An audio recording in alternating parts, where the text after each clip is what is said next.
皆さんこんにちは、バーケンです。私は相続にて新潟県に合計6ヘクタールの農地を相続しました。6ヘクタールというとかなりの大きさです。6万平方メートル、東京ドーム 1.5 倍くらいです。皆さん待ってください。たくさん持っている自慢ではありません。その逆、私はとっても不幸なんです。私、農家を継がないのです。父が持っていた農機、近隣の方に安く譲りました。農地はしばらく人に耕作してもらい、いずれは売却するつもりです。すぐに売りたいと言うと、お金に困っていると思われ、安値で買い叩かれるような気がします。そこまでお金には困っていません。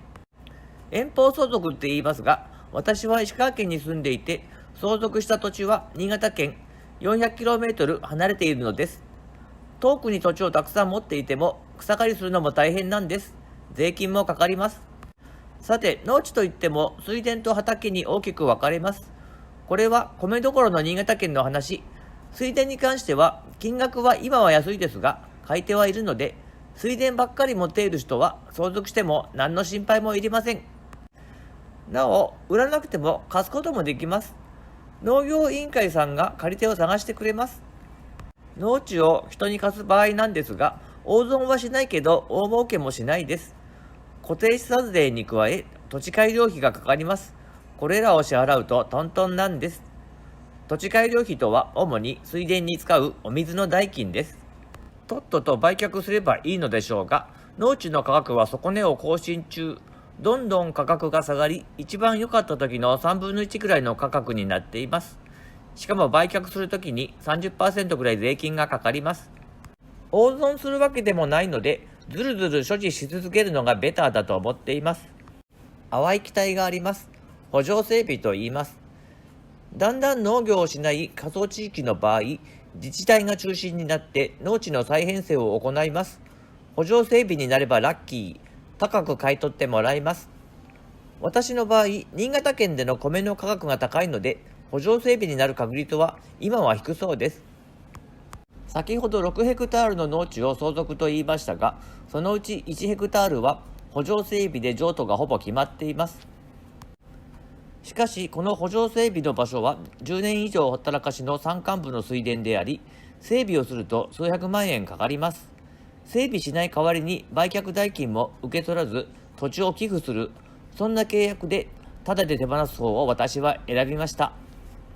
農地には大きく分けて2つ目、畑の方です。畑は近年人気がないです。水田は機械さえあれば、それほど手をかけずに収穫できます。畑は手がかかり儲かりません。畑はただならもらってくれる人がいる、そんな存在になっています。実際は登記を変更するのに手数料がかかり、赤字で手放しています。赤字で手放さない場合、草刈りが必要になり、いつまでも持っていても赤字の垂れ流しです。最後に3つ目、私の父は農地にゴミを置き去りにしたり、地中にゴミを埋めたり、大量の土砂を持ってきたり、ただでもらった砂を置き去りにしたり、農地として使えない状態にしてしまいました。農地のゴミを撤去し、元の農地に戻さないと売却や譲渡ができません。地中に埋まっているゴミは、宅地駐車場、資材置き場のいずれかにすれば関係ないのではと思われると思いますが、ここは農新地区の農地であり、国の農業保護政策により農地としてのみ利用が許されている土地なのです。一段低い土地だった場所に父は土を持ってきたのです。ゴミを掘り出し土を移動するのは莫大なお金がかかります。業者に頼むと1000万円以上かかりそうです。すでに500万円を超える金額を当時いろいろ整備しています。地表のゴミはここ1年でかなりきれいになりました。でもまだまだお金がかかります。お金が尽きたのであとは自分でやります。地中に埋まっているものは当面は諦めます。1000万円はどう頑張っても出せないお金です。私は今48歳。定年退職したら自分で重機とトラックで土砂を運ぶしかないのではと思っています。中古の重機と中古のトラック、自分でやれば3分の1くらいの費用でできると思っています。